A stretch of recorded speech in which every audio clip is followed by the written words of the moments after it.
শিক্ষার্থীরা সবাইকে অনেক অনেক শুভেচ্ছা জানাচ্ছি। নতুন বছরের শুভেচ্ছা, সাথে বড়দিনের শুভেচ্ছা। আশা করি তোমরা সবাই ভালো আছো, সুস্থ আছো। আমরা দীর্ঘ অনেক দিন ছুটি কাটিয়েছি। এবার ছুটি শেষ করে আমরা আবার পড়াশোনায় ফিরে আসব। তাহলে আজকে আমাদের 15তম ক্লাস। আজকে আমরা পড়ব তৃতীয় অধ্যায়, যার নাম হচ্ছে কেন্দ্রীয় প্রবণতা। তৃতীয় অধ্যায়ের নাম কেন্দ্রীয় প্রবণতা। কেন্দ্রীয় প্রবণতা থেকে কিন্তু আমরা বুঝতেই পারছি যে এটা দ্বারা কি বোঝাচ্ছে। কেন্দ্রীয় বলতেই তো আমরা জানি যে মাঝেরটা হবে, না, মাঝখানে যেটা থাকবে সেটা হবে। প্রবণতা মানে ইচ্ছা, মানে মাঝ বরাবর, মানে মধ্যখানে আসার যে প্রবণতা, সেটাই হচ্ছে কেন্দ্রীয় প্রবণতা, যদি আমরা সোজা বাংলায় সেটা দেখি। এখন আমরা পরিসংখ্যানের ভাষায় দেখব যে কেন্দ্রীয় প্রবণতা কাকে বলছে এবং কোনটাকে বলে কেন্দ্রীয় প্রবণতা। নিবেশনের মানসমূহের কেন্দ্রীয় মানের দিকে ঘনীভূত হওয়ার ঝোঁক বা প্রবণতাকে কেন্দ্রীয় প্রবণতা বা কেন্দ্রীভিমুখী প্রবণতা বলা হয়। তার মানে ধরো এখানে এক্সের অনেকগুলো মান দেওয়া আছে, এক্সের অনেকগুলো মান দেওয়া আছে, একটি নিবেশন দেওয়া আছে। সেই নিবেশনের সবগুলো মান দেখা যায় যে কেন্দ্রের দিকে একটা প্রবণতা আছে, সবগুলো মানেরই একটা কেন্দ্রীভূত হওয়ার একটা ঝোঁক আছে। সেটাকেই আমরা বলবো যে কেন্দ্রীয় প্রবণতা। তাহলে এই কেন্দ্রীয় প্রবণতা পরিমাপের এখানে 5টি উপায় আছে। সেটা হচ্ছে প্রথমে সেটা হচ্ছে গাণিতিক গড় বা যোজিত গড়। এই নামগুলো কিন্তু ভালো করে মনে রাখতে হবে, কারণ হচ্ছে পরীক্ষায় যদি তোমাকে গাণিতিক গড় না বলে যোজিত গড় বলা হয়, তাহলে কিন্তু আবার তুমি বলবে যে এটা কি। তাহলে সেটা কিন্তু আর কিছুই না, গাণিতিক গড়ের আরেকটি নাম। জ্যামিতিক গড় বা গুণিতক গড় বা গুণোত্তর গড়, তরঙ্গ গড় বা উলটন গড় বা বিপরীত গড়, মধ্যমা বা প্রচুরক।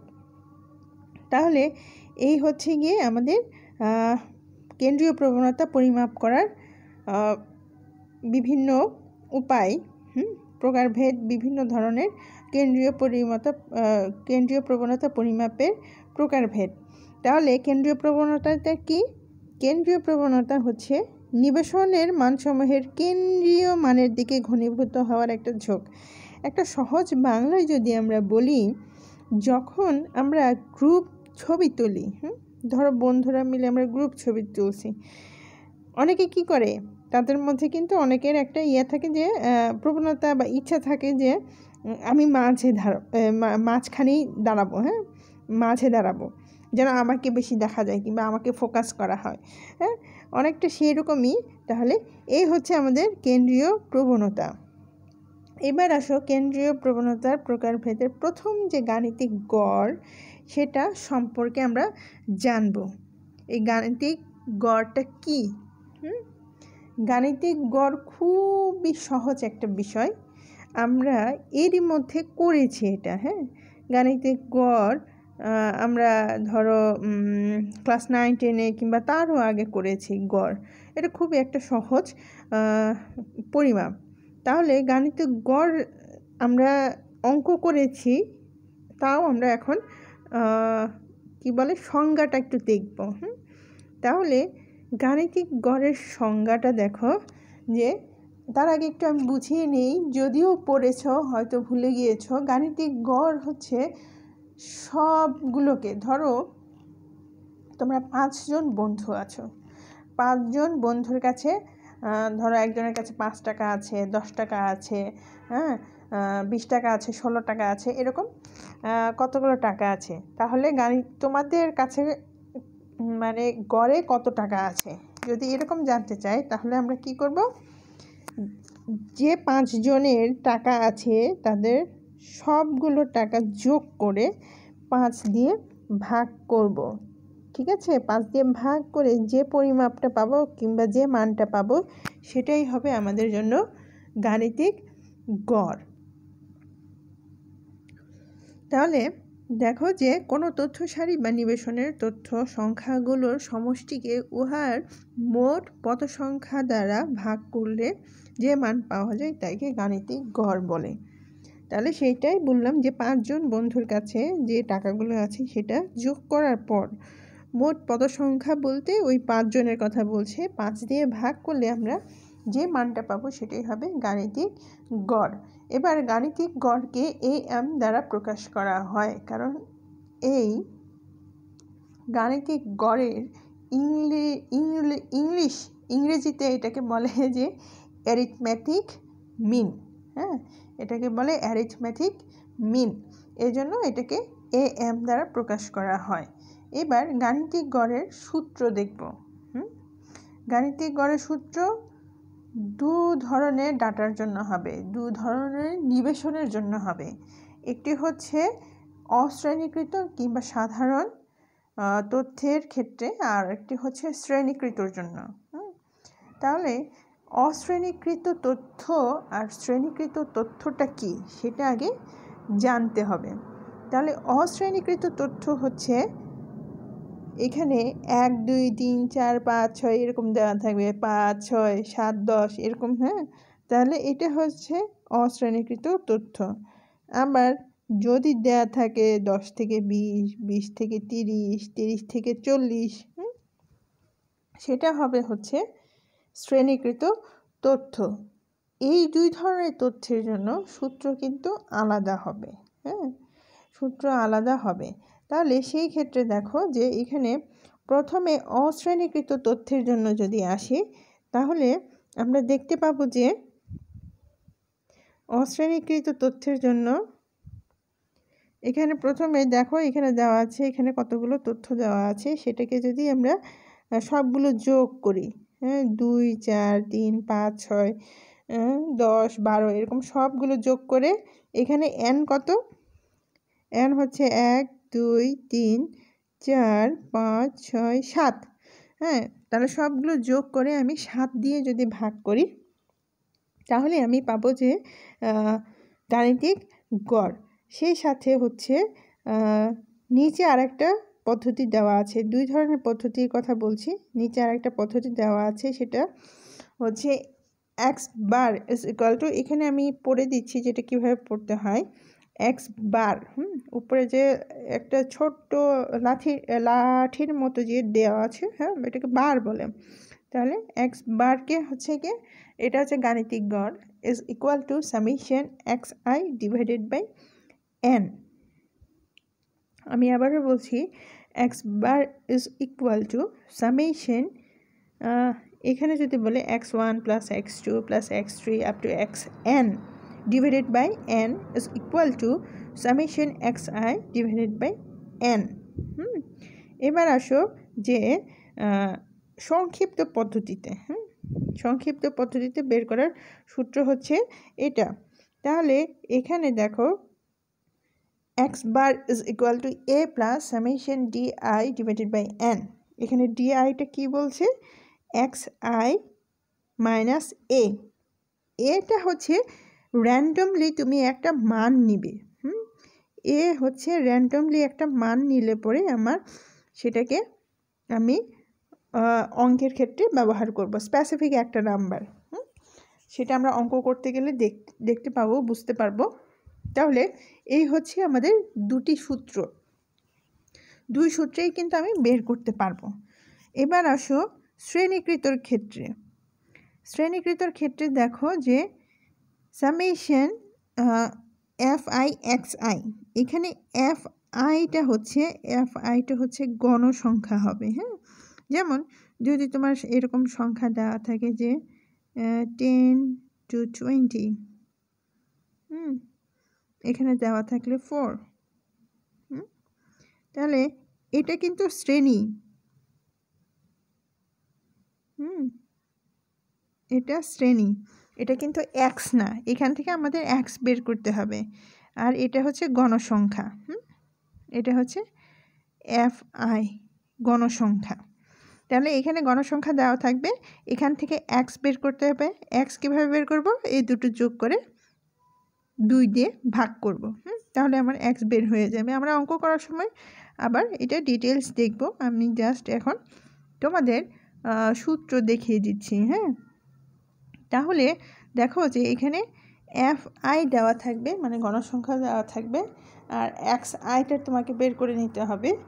এই এক্স আই এফ আই এর গুণফলকে যোগ করতে হবে। হ্যাঁ, যোগ করে এফ আই যে আছে, মোট এফ আই যে আছে সেটা দিয়ে ভাগ করতে হবে। ভাগ করলে আমরা যে মানটা পাবো সেটা হবে আমাদের গাণিতিক গড়। সেটা কিসের জন্য? শ্রেণীকৃত তথ্যের জন্য। এবার আসো যে সংক্ষিপ্ত পদ্ধতিতে, এখানেও একই জিনিস কিন্তু একটু ডিফারেন্ট। সেখানে কি ডিফারেন্ট দেখো, এই যে সিটা আছে, হ্যাঁ, সিটা হচ্ছে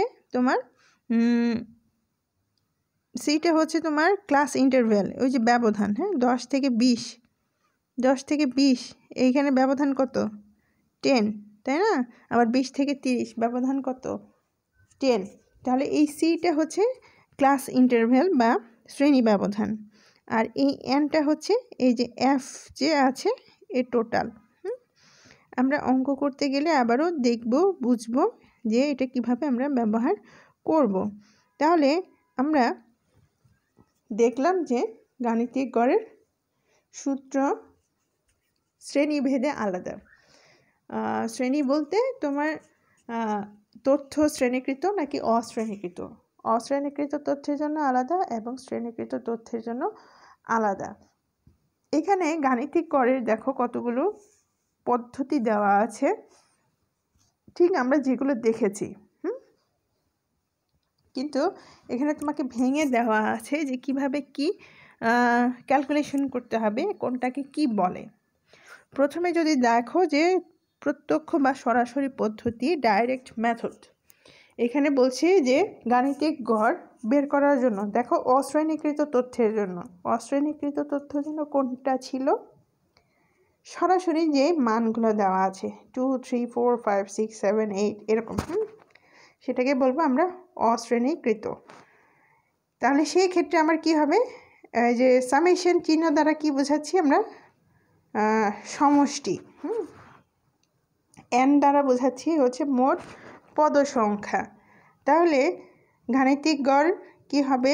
summation x i divided by n, মানে যতগুলো মান দেওয়া থাকবে সবগুলোকে যোগ করে যতটা মান দেওয়া আছে তা দিয়ে ভাগ করলে যে মানটা পাবো সেটা হবে আমার যে গাণিতিক গড়। সেটা কিসের? অশ্রেণীকৃত তথ্যের জন্য।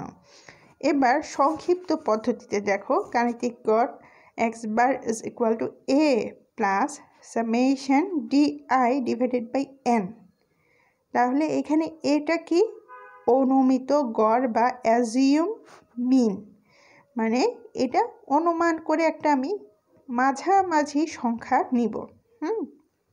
যে কোনো সংখ্যা আমরা নিতে পারি, তবে সেটা মাঝামাঝি থাকতে হবে। মানে যে ডাটা দেওয়া আছে, যেমন ধরো তোমার 20 দেওয়া আছে, 22 দেওয়া আছে, 30 দেওয়া আছে, হ্যাঁ, 45 দেওয়া আছে। তো এই যে সংখ্যাগুলো আছে এটার মাঝামাঝি আমি একটা সংখ্যা নিব।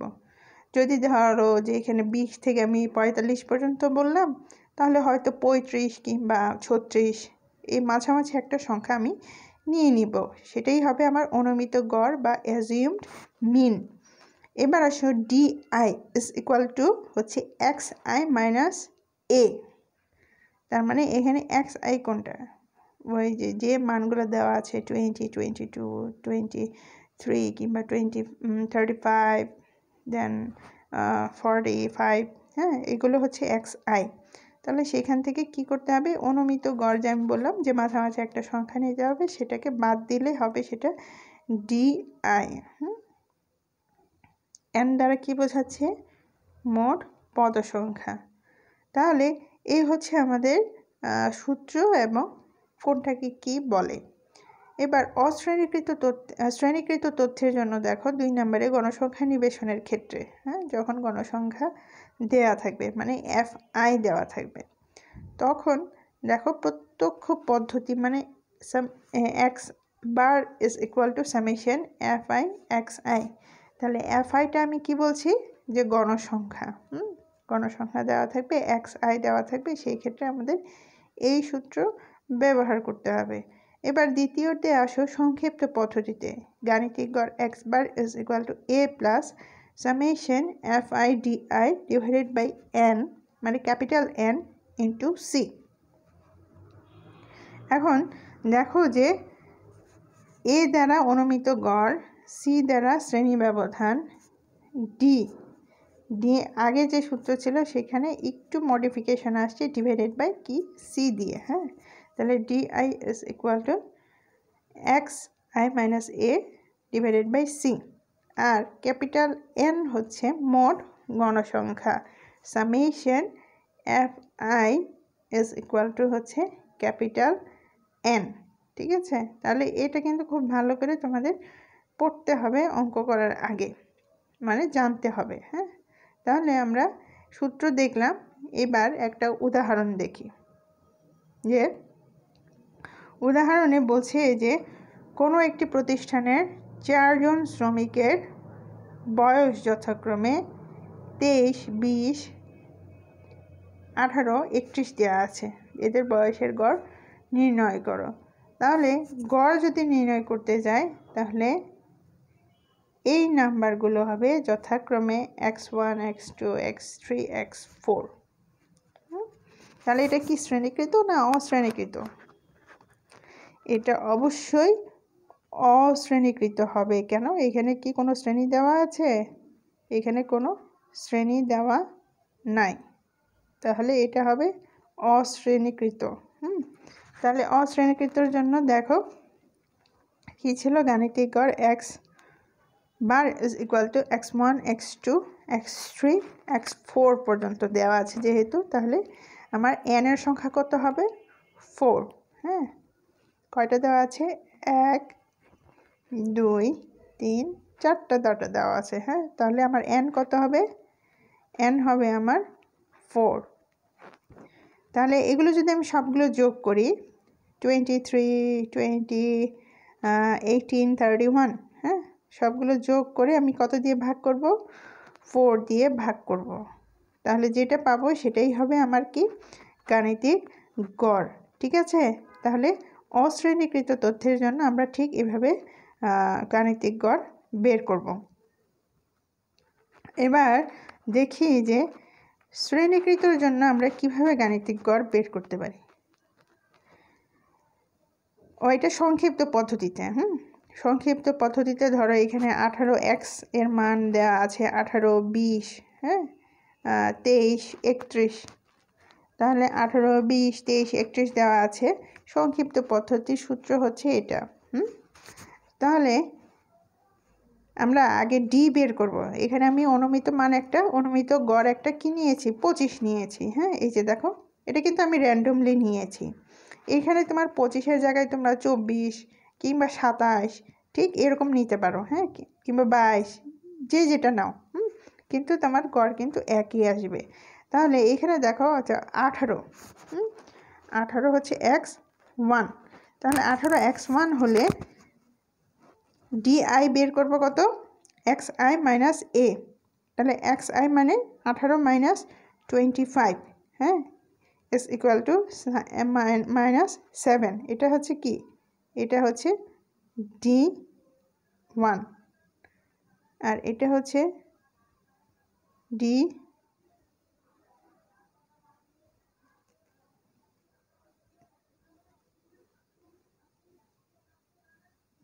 D2।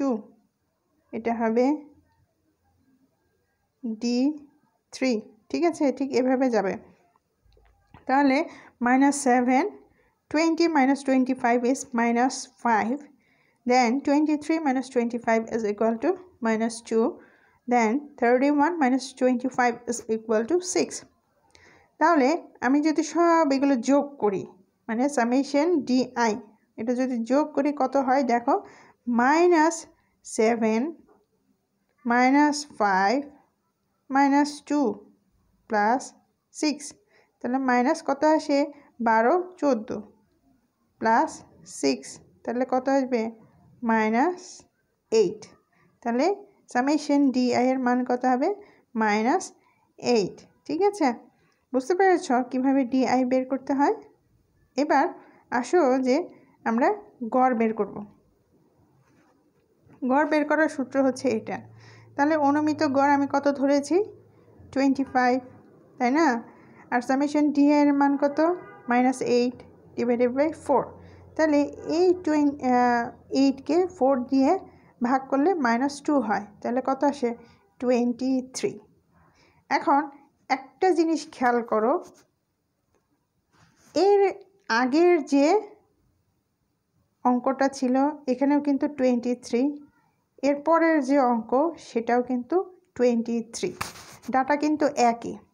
খুব ভালো করে খেয়াল করো, আগের অঙ্কের ডাটা এবং এখনকার অঙ্কের ডাটা দুইটা কিন্তু সেম। এখানে দেখো এই যে 23, 20, 18, 31 চারটি। এখানেও কিন্তু এই যে 23, 20, 18, 31। ঠিক আছে, তাহলে গড় কিন্তু একই আছে, কত? 23। বুঝতে পেরেছ? তাহলে দুই পদ্ধতিতে আমরা গাণিতিক গড় বের করতে পারবো। আশা করি অঙ্কটা তোমরা বুঝতে পেরেছ। আর যদি না বুঝে থাকো তাহলে ক্লাসটা আবারও খুব ভালো করে দেখো, তাহলে অবশ্যই বুঝতে পারবে। তাহলে আজকে আমরা কী কী শিখলাম? কেন্দ্রীয় প্রবণতা, কেন্দ্রীয় প্রবণতা পরিমাপের প্রকারভেদ, গাণিতিক গড়, গাণিতিক গড়ের সূত্র, হ্যাঁ সেটা শ্রেণীকৃত এবং অশ্রেণীকৃতর জন্য আলাদা আলাদা।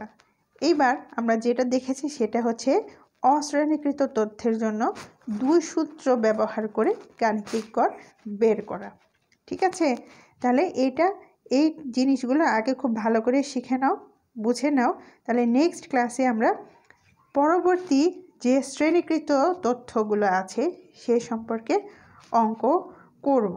ঠিক আছে, সেই পর্যন্ত তোমরা ভালো থাকো, সুস্থ থাকো। সবাইকে অনেক অনেক ধন্যবাদ।